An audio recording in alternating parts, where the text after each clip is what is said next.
بسم الله الرحمن الرحيم. تبارك الذي بيده الملك وهو على كل شيء قدير، الذي خلق الموت والحياة ليبلوكم أيكم أحسن عملا وهو العزيز الغفور، الذي خلق 7 سماوات طباقا ما ترى في خلق الرحمن من تفاوت فارجع البصر هل ترى من فطور ثم ارجع البصر كرتين ينقلب إليك البصر خاسئا وهو حسير، ولقد زينا السماء الدنيا بمصابيح وجعلناها رجوما للشياطين وأعتدنا لهم عذاب السعير، وللذين كفروا بربهم عذاب جهنم وبئس المصير.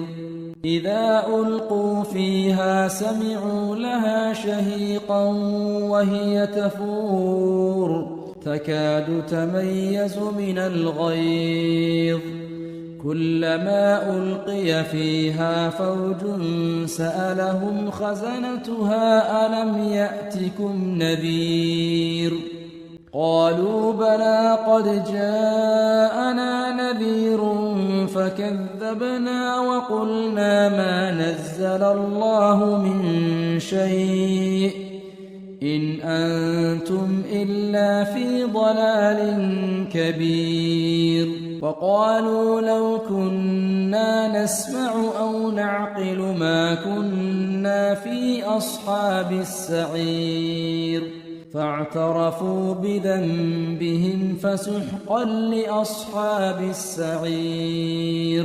إن الذين يخشون ربهم بالغيب لهم مغفرة وأجر كبير، وأسروا قولكم أو اجهروا به إنه عليم بذات الصدور. ألا يعلم من خلق وهو اللطيف الخبير، هو الذي جعل لكم الأرض ذلولا فامشوا في مناكبها وكلوا من رزقه وإليه النشور.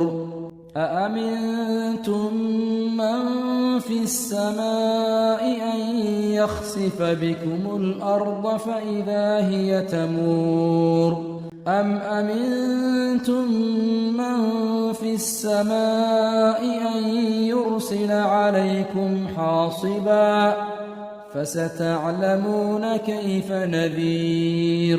ولقد كذب الذين من قبلهم فكيف كان نكير.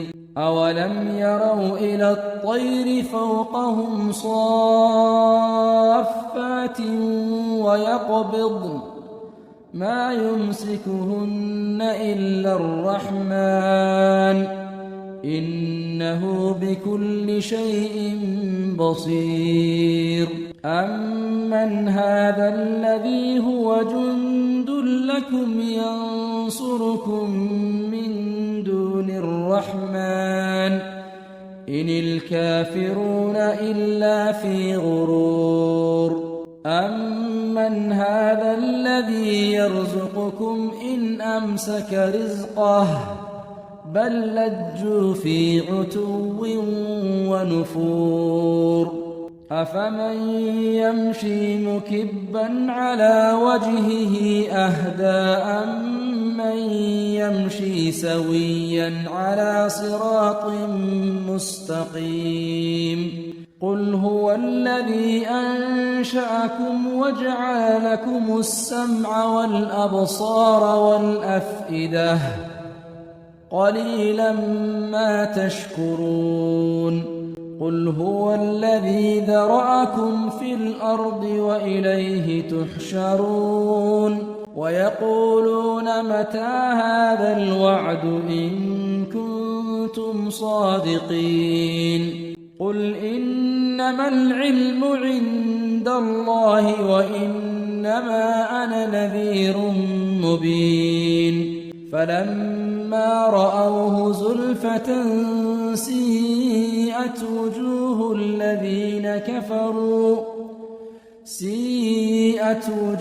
الذين كفروا وقيل هذا الذي كنتم به تدعون قل أرأيتم إن أهلكني الله ومن معي أو رحمنا فمن يجير الكافرين من عذاب أليم قل هو الرحمن آمنا به وعليه توكلنا فستعلمون من هو في ضلال مبين قل أرأيتم إن أصبح ماؤكم غورا فمن يأتيكم بماء معين